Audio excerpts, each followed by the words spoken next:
So let's say one of your listeners hired a registered dietitian or nutritionist to help them optimize their goal in their whole entire fitness journey.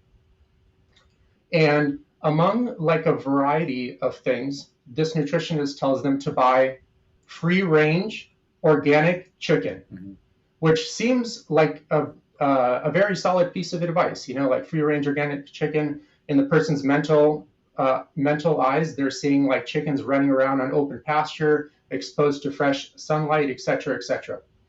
But let's go ahead and put that piece of advice to work and let's see what happens to it in the real world.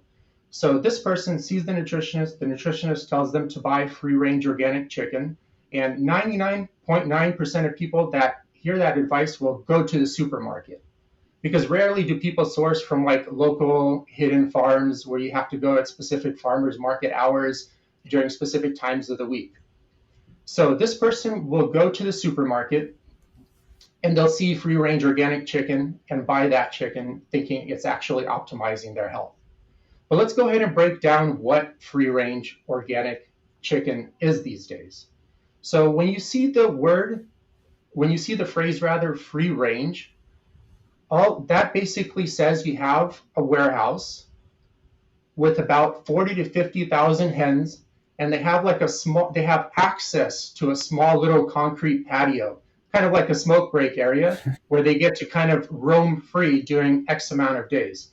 So on the packaging, it always says access. So that doesn't mean they actually go outside. Typically, if you go to any of these operations, what you're going to see is 99% of these, or even more percent of these hens are constantly inside, and maybe only like 50 or 60 of them ever get to even roam outside on the small concrete patio.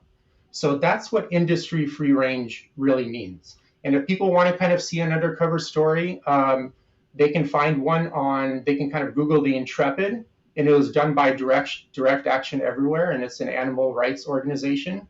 And they basically found a Whole Foods free range chicken supplier, and they planted hidden cameras outside of their operations in Southern California.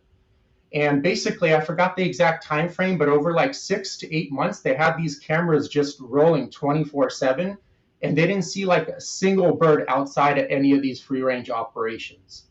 And whenever they took soil samples, like a single chicken poops about like 5 to 6 pounds of poop per week. So you think if you have about like 50,000 of them in a single shed, you probably get some kind of fecal matter on the dirt if they're going outside. But they couldn't find like any fecal matter in the soil testing like whatsoever. And that's not an exception to the rule. That is actually how like the bulk majority of free range operations operate.